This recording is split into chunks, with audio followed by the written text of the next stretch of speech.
Okay, so I've been thinking about this, and the whole General Hospital situation right now is just completely fracturing my mind.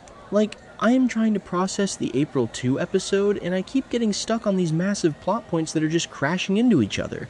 Actually, no. First, I should mention the most insane thing that just happened, because if I do not get this out of my head, I am going to explode.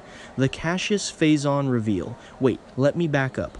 We all knew something was off with Nathan West since he came back. There were all these little hints, these tiny micro-expressions that just didn't fit the Nathan we used to know. But to have Jen Sidwell literally sitting there at Windermere and issuing orders to him, calling him Cassius Faison, it is weird. Like, really weird. The whole thing is just weird.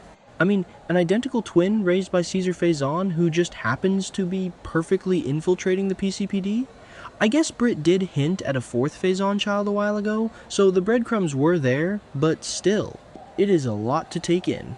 And here is what is bugging me about the Sidwell and Cassius dynamic. Sidwell is telling Cassius that he has played the part brilliantly and has everyone fooled, which is true, but then he orders him to manipulate evidence to frame Sonny Corinthos for Marco Rios' murder. But then again, that doesn't explain why Cassius would hesitate. Cassius actually pushes back and says that Detective Nathan West wouldn't do that. It is like he is getting too immersed in the role. He is overthinking his own cover identity. Or maybe he is just terrified that if he steps out of character, the whole charade will crumble. He is a Faison, so you would think he has that inherent villainous streak, but he is playing a righteous cop. The psychological dissonance there is fascinating. I keep wondering if Cassius actually respects the life Nathan built, or if he just purely views it as a tactical mission. Sidwell just wants Sonny to pay, completely oblivious to the fact that Ross Cullum is the one who actually killed Marco. Wait, does Cassius know Cullum did it? Probably doesn't matter, but I noticed Cassius seems really stressed about this specific frame-up. Okay, wait, let me pivot to Lucas Jones because I am legitimately heartbroken over this. Lucas is at General Hospital in absolute tears, dealing with this fresh wave of devastation over Marco's death. He is crying to Britt Westbourne, asking if Marco's death was all for nothing. And the tragic irony here is just suffocating. Lucas literally saved Ross Cullum's life in the operating room.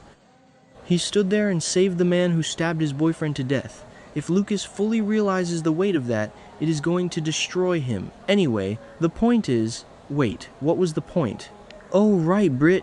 Britt is also in tears, and it sounds like she finally tells him the horrible truth about what happened on Pier 55.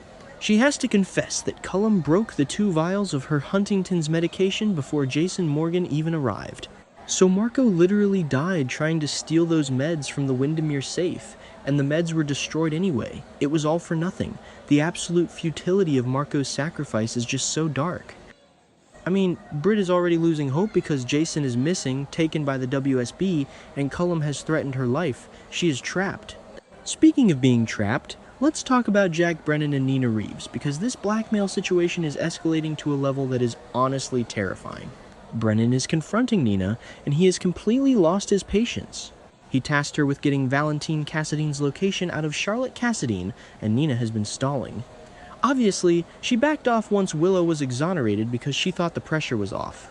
But Brennan still has the traffic cam tapes. He has the leverage that could have completely changed the outcome of Willow's trial, so he corners Nina and makes her choose. He literally asks her to make an impossible choice. Which daughter do you protect, Charlotte or Willow? I mean, not exactly her biological daughter in Charlotte's case, but kind of. She loves Charlotte like a daughter. It is such a brutal ultimatum. Brennan has no problem restoring that evidence and creating a massive scandal for Congresswoman Kane. He is ruthless. But then again, Nina is resourceful. Or maybe not, I don't know. She seems completely backed into a corner here, and if she pries that info out of Charlotte, she is betraying Valentine. If she doesn't, Willow's life is ruined. Actually, Willow's life might be ruined anyway because of her own massive guilt. Over at the Kane house, Willow is standing by Drew, who is still trapped in that horrible locked-in state, sitting in his wheelchair. And Willow is finally putting the puzzle pieces together regarding Trina Robinson and Kai Taylor. Okay, so I've been thinking about this ringtone thing. When Kai and Trina stopped by to drop off a gift for Drew, Kai let it slip that Willow's phone ringtone was "Twinkle Twinkle Little Star" and that the sound carries to the bedroom. Willow was thinking out loud to Drew, exclaiming, "How did Trina know?" And then it hits her.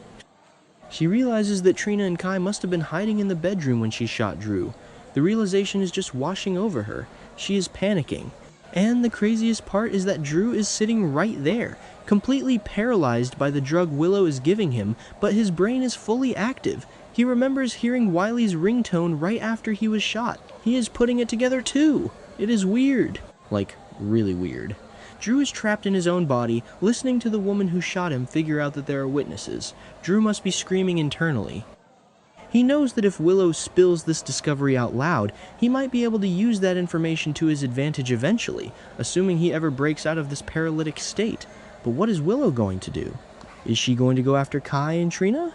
Should Kai and Trina watch their backs? I mean, Willow isn't a seasoned killer, but she is desperate to protect her secret.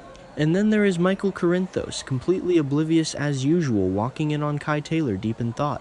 Michael hopes he isn't interrupting anything, but Kai looks like he is searching for something or someone.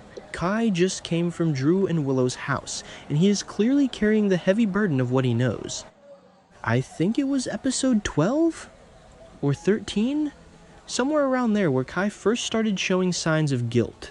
Even though Kai and Trina's knowledge of the ringtone couldn't technically be used in court, Kai feels guilty because Michael was the one accused of the shooting initially. Might Kai be on the verge of telling Michael what he knows about Willow shooting Drew? Even if Willow can't be tried for it now due to double jeopardy or whatever legal loophole they are using, the emotional fallout for Michael would be catastrophic.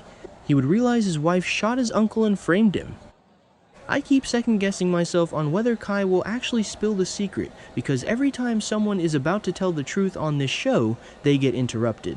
Okay, wait, let me jump over to Bobby's because Laura Collins and Ezra Boyle are having a highly suspicious catch-up session. Laura is already on edge, and Ezra tells her that the murder of Sidwell's son has changed everything. He is stating the obvious that Sidwell will be on the warpath, but it feels like a specific warning. Ezra previously admitted to Laura that they are both being blackmailed by Sidwell. Marco's murder is only going to make Sidwell more unhinged and demanding. Laura's suspicions are totally justified, especially if she has been brought into the loop about Jason's arrest, Marco being killed, and Cullum being shot all at the same time. The timeline of that night on Pier 55 and at the law office is so chaotic.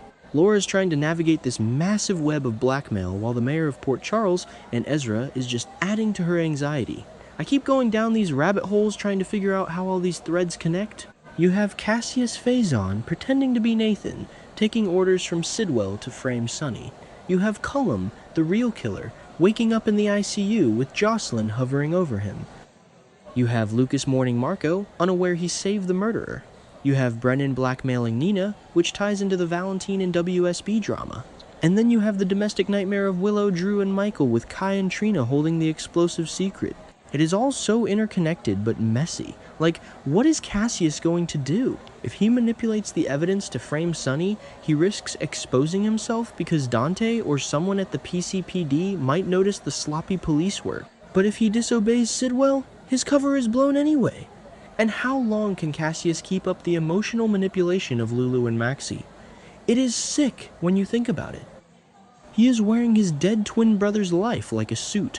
Cesar Faison really did a number on his kids. Britt has no idea her brother is walking around Port Charles pretending to be Nathan. If Britt finds out, especially while she is grieving Marco and terrified of Cullum, her brain might just snap.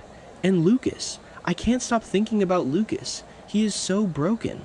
He wanted to build a life with Marco, and now he is just left with shattered vials of medication and a dead boyfriend. The tragic irony of him desperately working in Trauma 1 to save Cullum's life.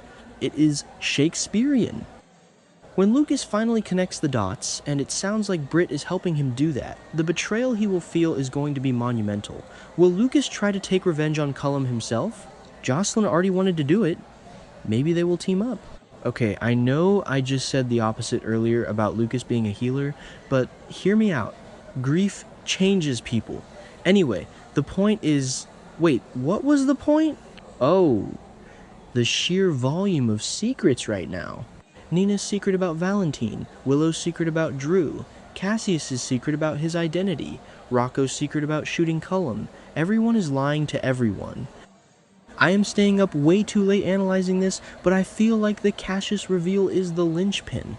Once the fake Nathan is exposed, Sidwell's entire operation in Port Charles takes a massive hit. But until then, we are just watching a slow-motion car crash. Probably doesn't matter, but I noticed the lighting in the Windermere scenes with Sidwell and Cassius was extremely dark, almost like classic Faison scenes. The directors are definitely playing with the legacy of that character. I just hope they don't drag the twin reveal out for 2 years like they usually do. We need answers now. Or maybe we don't. I don't know. I just need to see how Michael reacts if Kai actually tells him the truth about Willow. That is going to be television gold.